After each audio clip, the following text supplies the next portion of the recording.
Hi, and welcome to Wrong Way!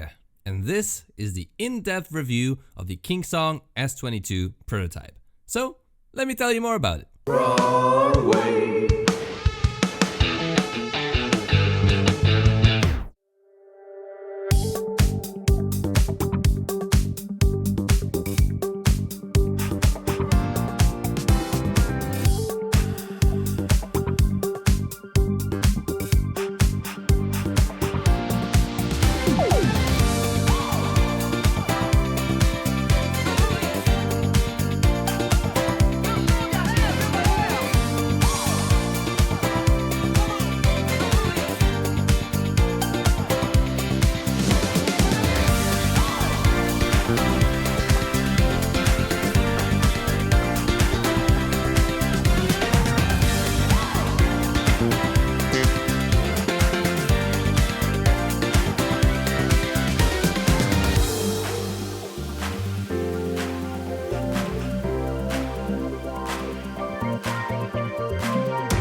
So this review is the extension, sort of the mini review I did before on the Kickstand S22. In this video we're going to dig deeper into this wheel and cover all of my 6 categories of reviewing wheels. That is safety, durability, ride, performance, features, and a conclusion.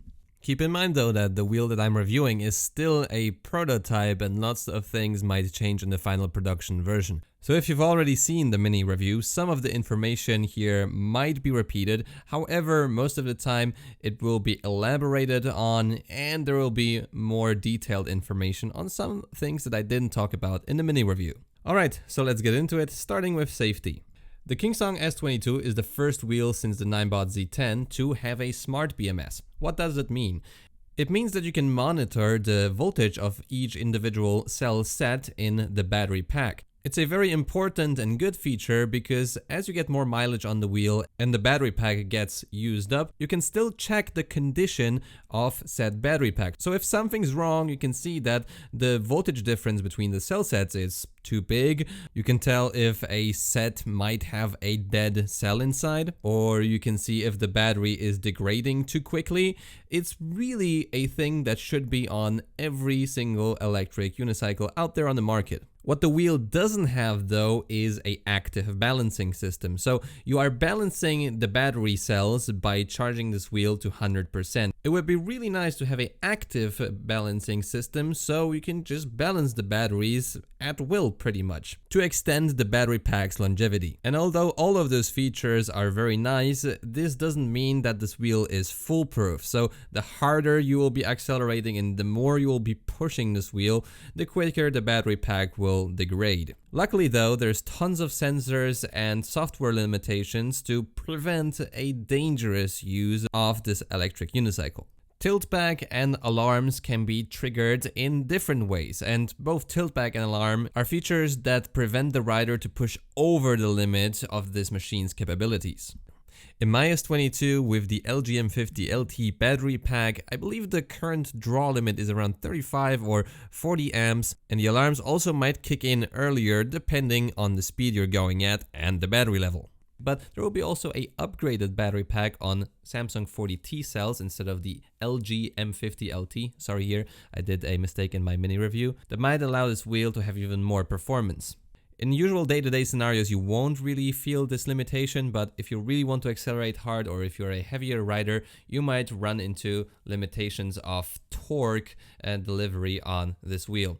There are also multiple temperature sensors in this wheel, one in the motor, which is already great, that's what Bigot doesn't have, one in the motherboard, and several temperature sensors in the battery pack, which is really awesome. All of those sensors will prevent the motherboard from frying, the motor from potentially frying, and also to have the batteries be used at a safe temperature limitation. That's also something that is not present on Bigot wheels, and I think even on Emotion wheels. I think with all of those sensors, the Kickstand S22 might just be the most technologically advanced wheel in terms of safety now available on the market. There are also fuses on the battery pack rated at 60 amps. I think they should be a tad lower, and they're also not designed for 126 volts. I think those fuses are actually designed for 60 volts. The two GX16-6 ports on the bottom of the motherboard only allow bigger current to flow through when a charger is inserted. Great stuff. With all of that said, there are also some cons in the safety department. For once, I got a ton of BMS errors on this wheel, especially when braking hard, and it wasn't like the wheel was in over voltage. Maybe it was just like limiting the amount of current that is allowed on a hard brake, and maybe this will be like fixed in future versions. It's just something I noted. You can have this effect especially when braking from a higher speed, like here from 70 kilometers an hour, and it's not even a hard brake. In terms of water resistance, there's also some homework to be done by Kingsong. The wheel has no IP rating, and InMotion is still the only company on the market which provides legit IP ratings for their battery packs and for their wheels. And while there are no obvious ingress points for the water to come splashing in, it wasn't also perfect on this prototype, having some gaps on a plastic cover underneath the phase wires of the motherboard, the power button not really being properly waterproofed, and the screw holes on the top cover of the motherboard go right through the motherboard without any additional seal. That's why there is the additional plastic cover on top of this motherboard cover, and additionally the seat also covers some of those screw holes on top, so I suggest to you to ride with the included seat. There was also no rubber gasket around the plastic cover of the motherboard, so the waterproofing wasn't perfect on the prototype. I believe it will be better on the production version, but I'm still just bummed out that there is no IP rating. Furthermore, the one and only Shibby Time dunked this wheel for a second or a split second even in a shallow water fountain basin, and you can see the results on video. Big thanks to RevRights, Kelly Chameleon, and Mike Leahy, Shibby Time, for providing me those pictures. Now, I don't intend this wheel to be like a submarine, like you shouldn't ride it underwater, but at least for a split second or like 10 seconds, if something happens to the wheel, it shouldn't be a ginormous fire hazard. Most importantly, the battery pack doesn't have any hydro isolation. So on pretty much every other battery pack you will find on electric unicycles, you will find either shrink wrap or a additional plastic cover for the battery pack, like you can see on InMotion wheels and on Bigot wheels and even on their Kingsong 16X or 18XL. The lack of this additional layer means that if something happens to the wheel or by any chance water goes into the inner compartments of the wheel, you're basically guaranteed with a water damage of the battery pack. While the battery pack does have a UL 37.3 certification for the safety of the battery pack, the whole contraption does not have a UL 2272, which is a safety standard for small personal electric vehicles, but then again, none of the wheels currently, I think except for the Ninebot Z10, have this certification. Naturally, I also need to address the fire that happened in New York City. A more detailed video on that is on the Sean channel. Check it out. First of all, this was a huge blow to Kingsong, and it was a big danger and risk for the riders. So in the future, if Kingsong brings any wheel out, I hope that will double, triple, quadruple, and quintuple check to make sure that such thing will not happen. With that said, Kingsong was very quick to respond to this incident, first acknowledging it, then analyzing and making tests, and furthermore providing a fix in form of a software update, as well as I think of a BMS update in the final production version of the S22. So I'm really happy that Kingsong took this issue very seriously, and as you can see by my S22, which I was heavily using, everything is alright. With that said, to conclude the safety department, I'm actually really pleased with this wheel, with the only drawbacks being no IP rating and the waterproofing needs to be improved, as well as a wish for a real UL 2272 certification of a EUC in the future. Let's get into the durability and quality. First up, this wheel seems to have a very good and durable rim, which is a real upgrade from the usual materials and the usual rims that we see on electric unicycles that are easy to bend and might also crack.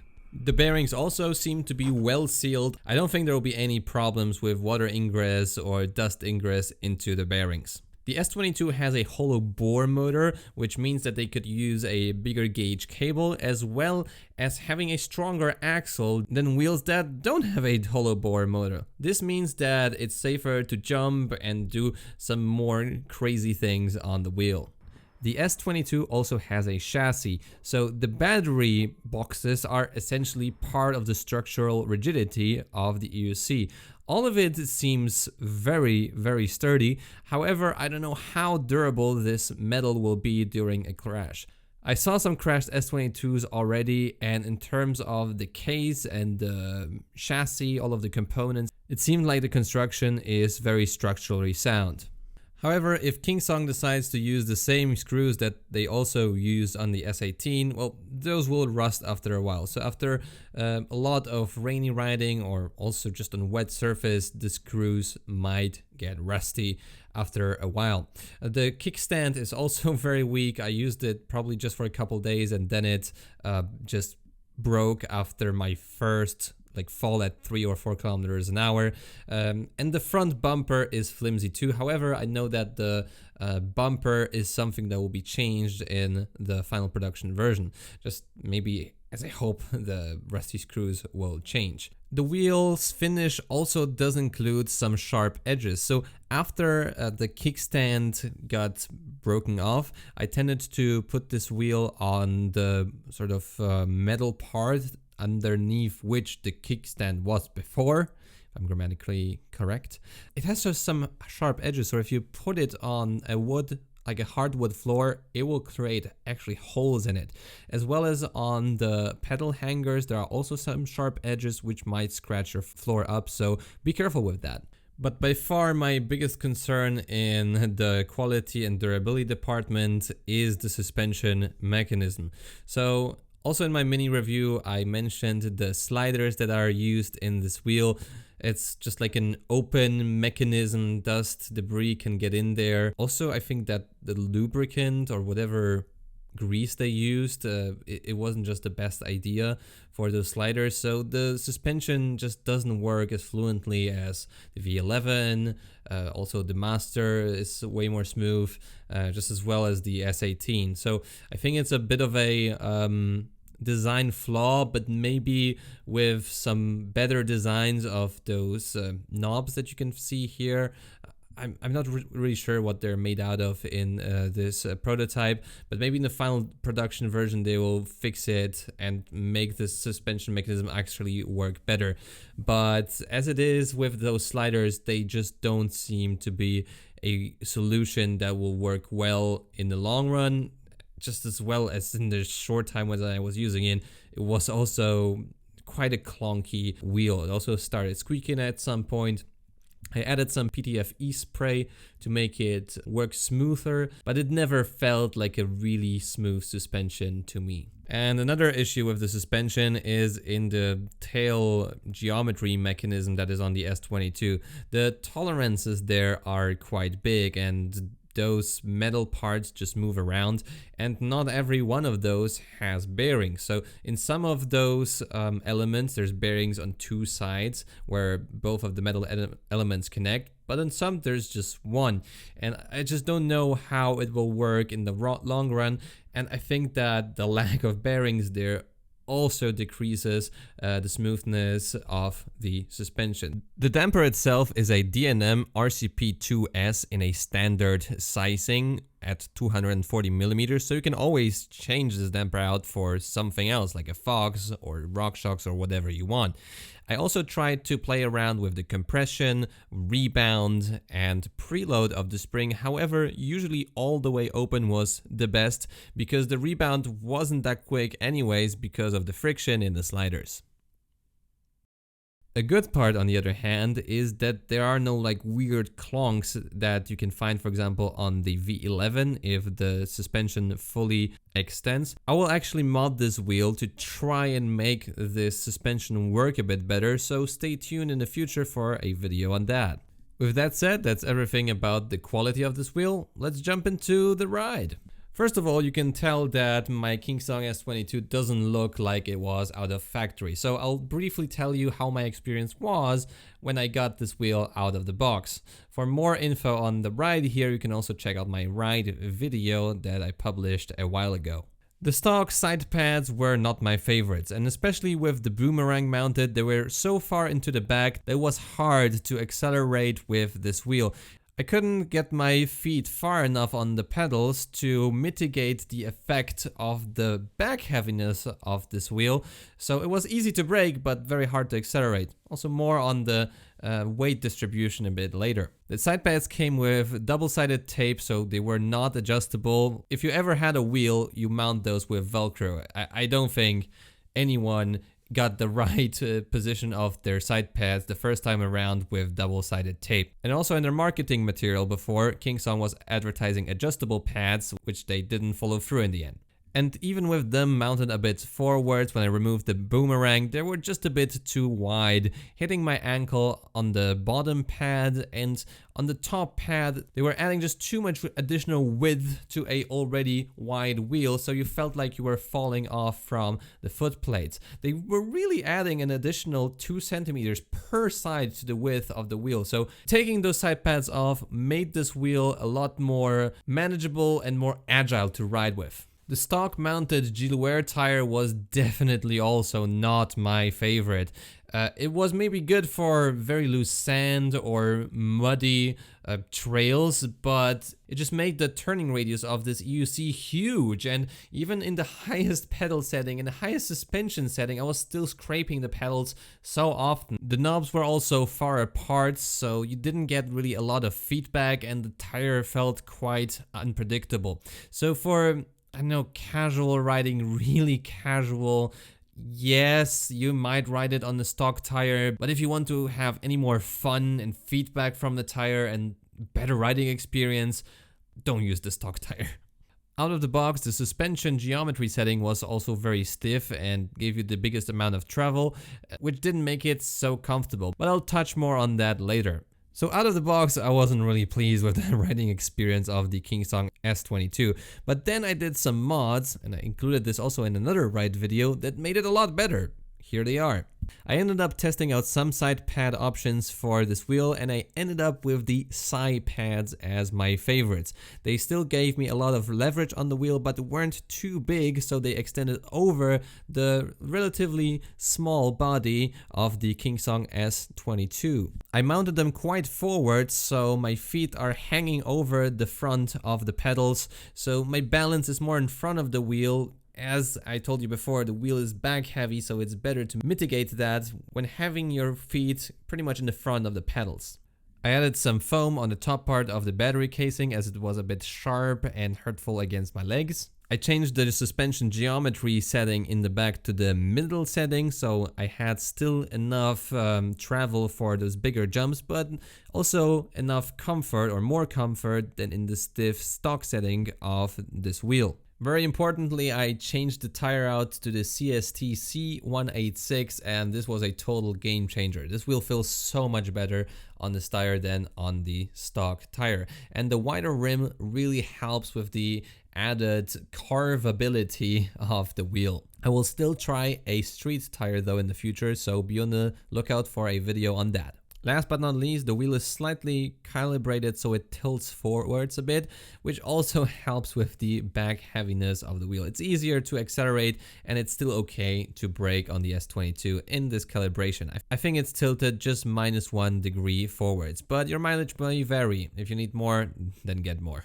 So I mentioned already a couple of times that the wheel is very back heavy, but what kind of results does it have in everyday scenarios? With the flat setting and the pads located more to the back of the wheel, I was really getting tired after a while. It was just hard to push on it, and my calves were getting tired. As I told you with my setup, you need to mitigate that by putting your feet more forwards, and in general it's not as effortless to accelerate on the S22 as it is with a balanced wheel, as for example the Sherman. Taking turns also takes some getting used to, as it is maybe not as sturdy or stable as a well-balanced wheel could be. I also tried riding it the other way around and it was surprisingly nice, but sadly it doesn't make sense to ride it the wrong way around in everyday scenarios. Most of the weight of the Kingsong S22 is also on the top, so you might also say that it is top heavy.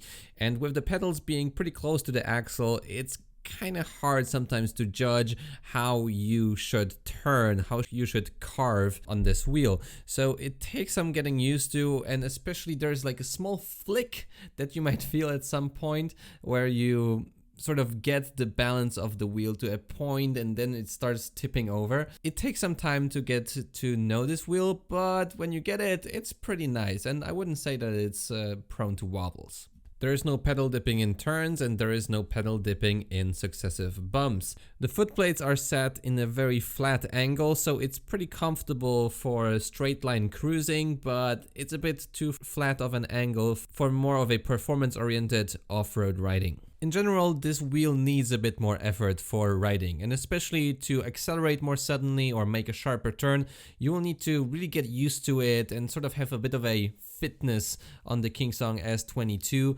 to really get to know it. Balancing back and forth takes more effort than even on the veteran Sherman. The Sherman feels more zippy than the Kingsong S22. So yeah, you will need some time to push this wheel stronger. One of the most important parts of the Kingsong S22's ride is of course the suspension. And here the ride really depends on your setup, and it's really impressive that Kingsong managed to pull off a variable geometry suspension system on the Kingsong S22. So in the highest setting, and there's I believe 6 or 7 settings that you can choose from, the suspension travel is the biggest and it will be the most stiff, the most hard, and this would be also the best one for heavier riders. So if you really want to take this thing off some big drops and you want to clear some huge stairs or stair gaps even, then the highest setup is the best.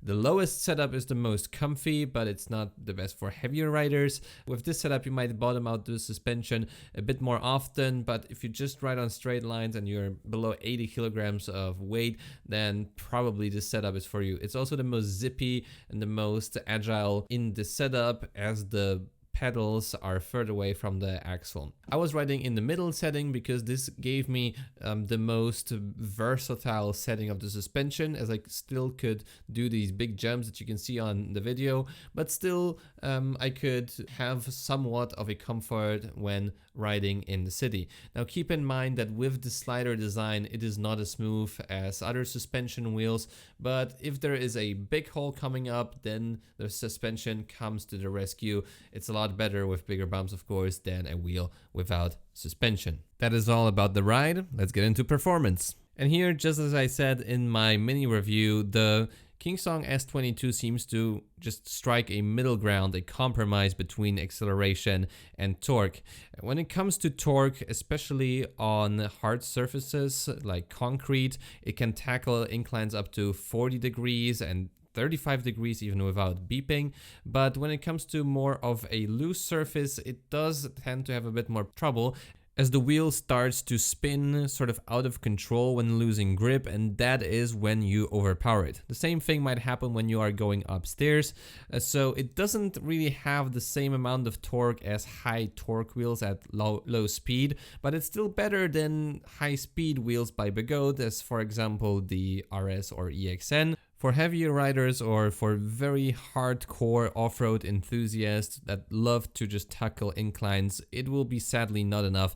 I wish that Kingsong came up with a high torque version of this wheel. When it comes to acceleration and top speed, here you can see a acceleration test to 70 kilometers an hour, and it's pretty decent, but it's sadly not as fast as the veteran Sherman. Now, probably I could push it a bit more, but I'm not that inclined to get so much performance out and that close to the limit of a 4P battery pack, even if it's 126 volts.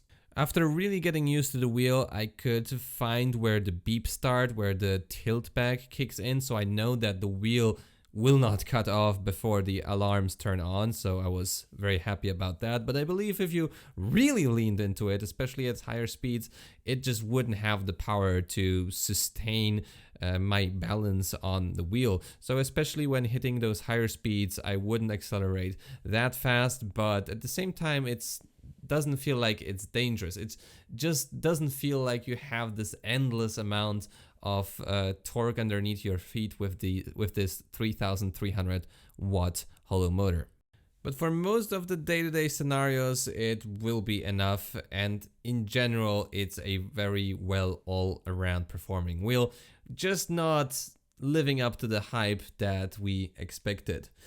I also did some range test on the wheel, and my full range test ended in 77 kilometers. And while I thought initially that it is more than usual, then I remembered that with this software version or BMS version, for some reason the wheel was showing me 19% and then the battery was actually dead.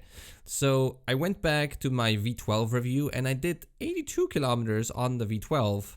So if you expected like tons of range because of the 2220 watt hour battery, yes, you will get more than, for example, on the 16X, but just because it doesn't have that many parallels, it has mostly more batteries in series, you will not get as much range. Like, I think it will be just difficult to go over 80 kilometers of range. You would really need to slow down then. So the range is good, but it's not amazing. During all of my testing, I never ran into issues regarding heat generation or heat dissipation. This wheel doesn't have a fan, but the whole sort of chassis of the wheel acts as a heatsink. Yeah, really good job here, Kickstand, even with this high-speed motor. With that said, let's get into features and practicality. And first up, I think that I have to complain about in pretty much every review, there is no easy tire change. Well, the cables for the motor are relatively easy to access. You still need to disassemble a bit of the suspension and then take the wheel out. So you don't have to necessarily disassemble the whole chassis of the wheel to change the tire, but you still need to slide it out and remove some screws. The wheel is also pretty big and bulky compared even to the Veteran Sherman. The Veteran Sherman is actually quite small and nimble at this point. So if you go into a restaurant or you want to take this wheel with you on a trip, it's really noticeably a lot bigger than those other non-suspension wheels. In addition, it is pretty long as well and kind of unwieldy with all of the edges. The balance is also to the back, so if you turn it off, it right away wants to fall on its back, and if it stays on, then it will slowly ride backwards if you lean it against a wall that doesn't have so much friction. With the added weight of around 36 or 37 kilograms, this wheel is pretty big and bulky, especially compared to other smaller non-suspension wheels. The front lights are definitely not one of my favorites. First of all, they feel pretty cheap and plasticky, and the beam is just usable pretty much for off-road use. Now, those lights are super bright and the beam is widespread and you can adjust the angle. So off-road, yes, you will have pretty good lighting, but when you leave off-road and you go into the public space, everyone will get blinded by this thing. They just didn't use the right lenses for those lights. The beam is just too widespread, and even if you point the lights downwards, they are still blinding as hell. So this is why I was using a Shredlights SL1000 constantly on this wheel, and I pretty much never ever used those lights in public scenarios because I just didn't want to cause like temporary eye damage to anyone. I just really think they should either use something less powerful or a better lens. And I think better lenses are actually available for this diameter of a lens. So I hope they change that in the final production version. The taillight game has been really weak recently in the EUC world, and the S22 is no exception. They used a pretty nifty design of putting diodes on the motherboard and then adding a plastic or, I don't know, plexi element underneath the chassis to spread the light, but it works just as well as it sounds. The light is pretty dark and you won't see it pretty much from a bigger distance. So that's why I put a Shredlights SLFX on top of it to make myself visible. Really a bummer that recently EUCs just can't produce a good tail light. I also mounted 2 of those SLFXs on the bottom of the wheel to have a nice underglow. I really dig that. The wheel comes with a ton of app features, ranging from the smart BMS, readouts from temperature sensors from all around the wheel, to really convenient stuff like changing the pedal angle on the go. Just usual stuff is recalibrating the wheel, locking the wheel. It's all that you would expect from a wheel. Maybe not as high tech as the split ride modes in Motion V12 and now also V11, but there's not really anything that you would miss from the app functionality on the Kingsong S22. The screen is very visible in all weather scenarios and the font is also readable. However, the information shown on this display is very limited. I'm particularly bummed out that during riding I can't check what is the state of the battery. I need to stop and then check, so usually I use my phone anyways to check the state of the battery on the Kingsong S22. I wish there was also information about the motherboard temperature or just some more features added to the screen. It's also very center mounted, so if you're accelerating or riding fast, you really need to look far down to actually see it, so the placement could be better too. It's also not interactive as on the V12 for example, so yeah, Kingsong, you could have done better here. I hate the lift switch and lift handle with passion on this wheel. It nearly cut me 2 or 3 times when lifting the wheel. It just makes no sense. When you try to lift up the wheel, you automatically pretty much cut yourself. There's an easier way to lift it up, holding the suspension mechanism and the front handle, but there's still no easy grab handle to just grab if you are riding around and the wheel is about to fall off-road, or to easily just lift it upstairs or into a compartment. Now you can still push the wheel upstairs and it goes downstairs with the trolley handle very easily, but yeah, I wish there was just some sort of easy handle, and I usually just turn off the wheel. I don't even use this lift grab handle thing because it's also not that accessible under the seat. And talking about the seat, it's very nice that the seat comes stock in the box, and it's a relatively comfortable seat too. Now it's a bit short and the end is flapping sort of over nothingness, so it isn't like the most comfortable solution, but if you have a longer ride and you just need to sit down for a bit, then it's really easy to do that. Additionally, it also provides a additional level of protection over the motherboard cover. The stock mounted Velcro didn't hold for long though, and even my added Velcro doesn't really want to stick to the surface of the seat. At 85 centimeters, the trolley handle of the S22 is pretty low. Now it's pretty wide and grabbing it feels very sturdy, but it's definitely less comfortable to push around than a Veteran Sherman or even Kingsong's own 16X. I really hoped for something more here. You also need to turn the wheel around to comfortably push it. Instead of pushing it forwards, you need to have the back sort of in the front. And it doesn't have a locking mechanism, so the trolley handle can get pushed down when pushing the wheel around, and potentially maybe if you have a fall, it might go out on its own, leading to further damage of the trolley. The beeper and alarms on this wheel are very quiet, so if you go at speed, probably you will not hear them. You really need to duck down and adjust the angle of your helmet to hear some of the alarms. The wheel also doesn't have any speaker. I just wish there was some. It's always fun to have a speaker on a wheel. The charge port is very awkwardly placed, and I can't even use the second charge port as the phase wire is always in the way. So yes, you can charge this wheel with 2 chargers in under 2 hours, and it's great that with the stock charger you can charge it in 3.5 hours, but only one of the charge ports is accessible, and it's also not easily accessible. The foot plates are rather big and comfy, however they're still not optimal. I like the shape of them and I like that mud can get right through them. However, the studs aren't mountain bike studs. So first up, they will wear off over time. And second of all, they just don't have the same amount of grip as mountain bike studs that you can find on Nylonové foot plates. Their angle is not adjustable, which is another bummer. And as said before, their angle is very flat out of the box.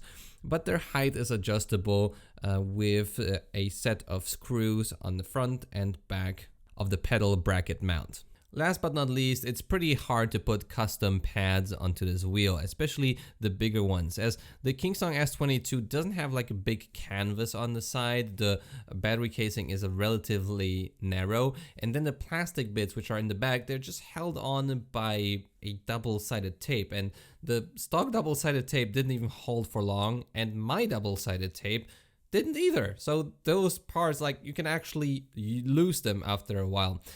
So I wish that maybe in the future wheel that Kickstand designs, the sidewalls will be just a bit longer so they can accommodate also bigger pads, like for example the new Nylonové kinetic system. So how can I conclude it all? Well, first of all, we'll have to wait for the final production version to see what the wheel will be really like when it's handed out to you, the customer. For me, after around 1,000 kilometers of use, the Kickstand S22 really grew on me and I could connect to it a lot better than when I initially got it with settings that were suboptimal for my style of riding. The S22 turned out to be a very versatile wheel, both in terms of torque, top speed, and the exceptional, almost mountain biking abilities on jumps and heavy trails. Naturally, it doesn't come without flaws, the biggest one being the slider design, and I also would like to see a upgraded water resistance on this wheel. However, in this category of wheel, even with the master around, the S22 will have a more durable rim and a lot better safety mechanisms for the battery, controller, and electronics. It will be also the most versatile for all types of riders, for heavier ones, for lighter ones, and particularly if you just do city riding and you set it up to the more comfortable settings, then I think you just won't be disappointed. It doesn't really live up to the hype of 126 volt, super powerful motor, etc, etc. It's good, it's versatile, but it doesn't melt your face off with acceleration or top speed. With that said, I'm heavily considering getting one of those, but I still have to think a bit about it. With that said, if you're still here, leave a like on the video, subscribe to see more content like this, and I'll see you in the next video. See you soon.